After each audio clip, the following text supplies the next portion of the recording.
What we saw was out of this world. We saw her inserting a live scorpion.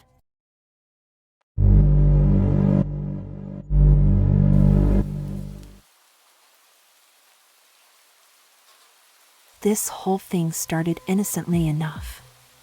We hired a part-time maid, Miss Arpa, to help around the house. She was this sweet Asian lady, always smiling, with a touch of mysterious charm. The first few weeks were smooth. Miss Arpa was great at her job, cleaning, cooking, the whole deal. But as time passed, I noticed she started acting a bit off.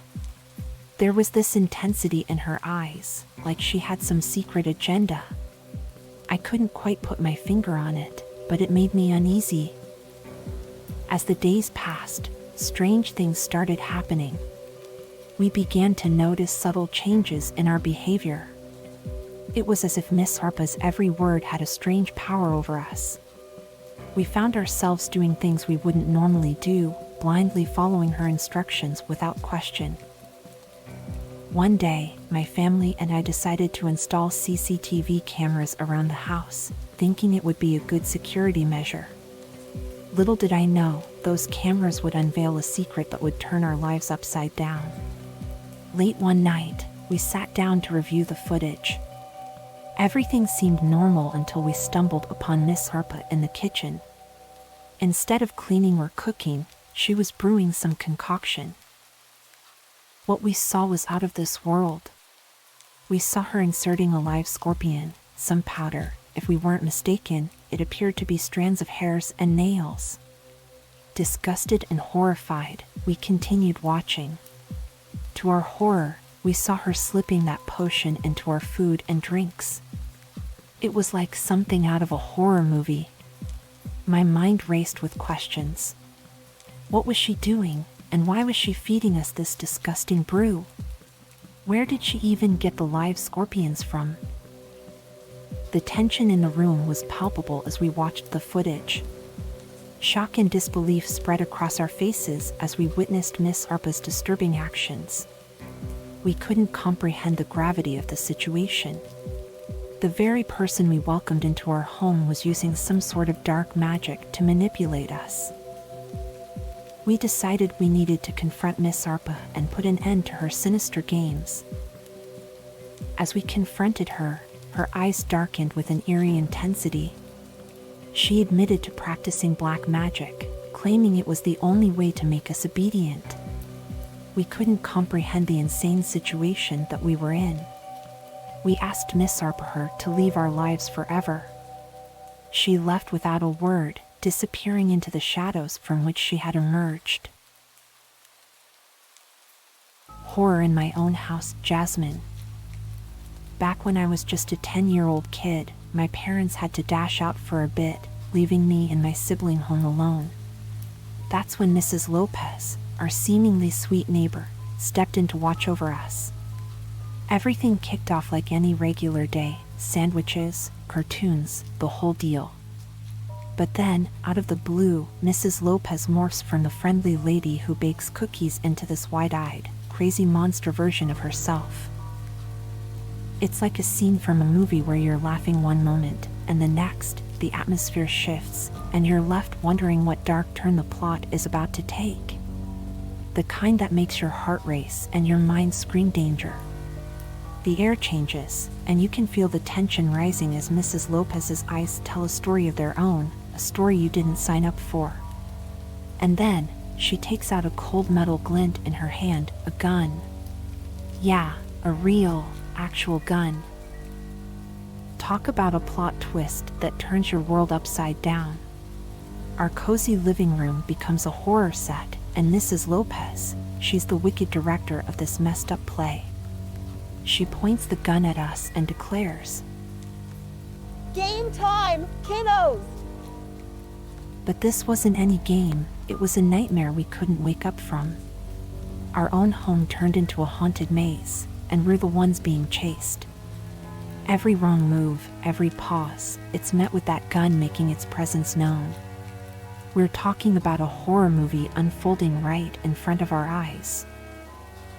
Not long after, Mrs. Lopez decided to take her villain game to a whole new level, traumatizing things that went way beyond what any kid should ever have to endure. In one messed up scenario, she had us reenact scenes from horror movies. You know, the ones where characters are pushed to their limits, facing their worst fears. It's like she wanted to see how far she could push us, like some sadistic director of our own personal horror show. Then there were these mind games. She'd force us to say and do things that messed with our heads, things that made us question reality. It was like being trapped in a nightmare where the rules of the real world didn't apply anymore. I remember feeling this overwhelming sense of powerlessness. She had this sick satisfaction in making us squirm, and the fear in those moments was paralyzing. We were just kids, for crying out loud, but to her, it was all just a sick game. She just laughed and laughed. I can still remember her evil, sadistic laugh. And then, let me tell you about the physical stuff. It takes the horror to a whole new level. Mrs. Lopez, she wasn't messing around. That gun? She used it to keep us in check, like some twisted form of control. The constant threat of that cold metal hanging over us turned every moment into a nerve-wracking ticking time bomb. Imagine being scared out of your wits, not just by the gun, but by the twisted things she made us do. It messes with your head and your body in ways that go beyond fear. It's like being trapped in a nightmare you can't wake up from. The physical torment became a sick part of this messed up game, pushing us to the edge of what we could endure. She would pour hot wax on us and smile with satisfaction as we begged her to stop. She played this sick game of punishment and physically tormented us with pain. I wish I could wipe those memories clean, but they often appear in my nightmares, reminding me of things we had to go through. That day wasn't just about surviving a crazy neighbor with a gun, it was about enduring a psychological and physical horror show that left us with wounds that ran deep. Living through it was like being stuck in a nightmare that no kid should ever have to face. Mrs. Lopez took the innocence we had and crushed it under the weight of her own messed up reality. It's the kind of thing that makes you question everything you thought you knew about trust and safety. As the hours dragged on, it felt like we were stuck in a never-ending horror movie marathon. Pain, fear, and Mrs. Lopez, she became the unhinged villain of our story. How does someone you trust become this monster right before your eyes?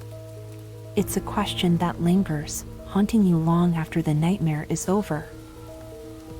Then, a miracle. A noise outside distracts Mrs. Lopez for a moment. Maybe a neighbor returning home. It was our chance to escape, and we took it. We sprinted out of there like our lives depended on it, because, well, they kinda did.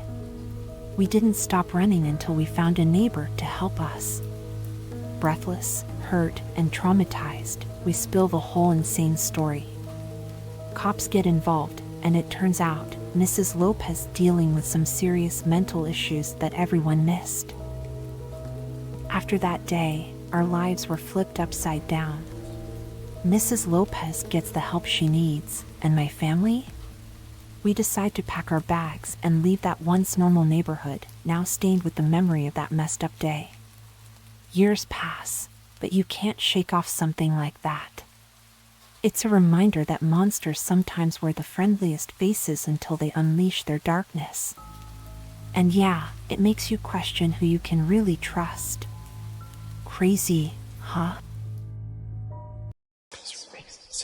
If you found any enjoyment in the video, I implore you to click that like button and subscribe if you dare.